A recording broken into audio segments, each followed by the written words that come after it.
ഈ വേനൽക്കാലത്ത് AC അതുപോലെ ഫാൻ ഉപയോഗിക്കാത്തവരായിട്ട് ആരും ഉണ്ടാവില്ല. പക്ഷേ അലർജി അതുപോലെ തലനീരിറക്കം ഇങ്ങനെയുള്ള ബുദ്ധിമുട്ടുകൾ ഉള്ളവരൊക്കെ പറയുന്നുണ്ട് അവർക്ക് രാവിലെ എണീക്കുമ്പോഴേക്ക് വല്ലാതെ ബുദ്ധിമുട്ടുന്നുണ്ട്, അലർജി കൂടുന്നുണ്ട്. അപ്പോൾ ഞങ്ങൾ എന്താണ് ചെയ്യുക, ഏത് രീതിയിലാണ് AC ഉപയോഗിക്കേണ്ടത്, അതല്ലെങ്കിൽ ഫാൻ എങ്ങനെയാണ് ഉപയോഗിക്കേണ്ടത്, ഉപയോഗിക്കാമോ എന്നൊക്കെ പലരും ചോദിക്കുന്നുണ്ട്.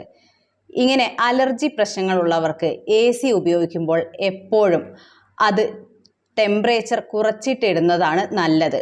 അത് മാത്രമല്ല, രാവിലെ എണീക്കുമ്പോൾ പെട്ടെന്ന് AC ഉള്ള റൂമിൽ നിന്ന് പുറത്തേക്ക് ഇറങ്ങുമ്പോൾ അവരുടെ ബുദ്ധിമുട്ട് വല്ലാതെ കൂടും. അലർജി ഉള്ളവർക്ക് പുറത്തേക്ക് ഇറങ്ങുമ്പോൾ തന്നെ അവർ തുമ്മാൻ തുടങ്ങും. അപ്പോൾ ഇങ്ങനെയുള്ളവർ രാവിലെ എണീക്കുന്നതിന് ഒരു അരമണിക്കൂർ മുൻപായിട്ട് AC ഓഫ് ചെയ്ത് ആ തണുപ്പ് ഒന്ന് കുറഞ്ഞതിന് ശേഷം പുറത്തേക്ക് ഇറങ്ങുമ്പോൾ ഇത്ര ബുദ്ധിമുട്ട് വരില്ല. കാരണം അതല്ലെങ്കിൽ ആ റൂമും പുറത്തെ റൂമും തമ്മിലുള്ള ആ ഒരു ടെമ്പറേച്ചർ ഡിഫറൻസ് വരുമ്പോഴാണ് ആ തുമ്മൽ ട്രിഗർ ചെയ്യപ്പെടുന്നത്. അത് മാത്രമല്ല, ഫാൻ ഉപയോഗിക്കുകയാണെങ്കിലും നേരെ മുഖത്തേക്ക് കാറ്റ് തട്ടുന്ന വിധത്തിൽ കിടക്കാതിരിക്കുന്നതാണ് നല്ലത്. മറിച്ച് കാലിൻ്റെ ഭാഗത്തേക്ക് ഫാനിൻ്റെ കാറ്റ് തട്ടുന്ന വിധത്തിൽ കിടക്കുന്നതാണ് കുറച്ചുകൂടി നല്ലത്. അതല്ലെങ്കിൽ രാവിലെ എണീക്കുമ്പോഴേക്ക് മൂക്കടഞ്ഞു പോകും, തലയ്ക്ക് ഭാരം വയ്ക്കും, ഇങ്ങനെയുള്ള ബുദ്ധിമുട്ടുകളൊക്കെ ഉണ്ടാവാം.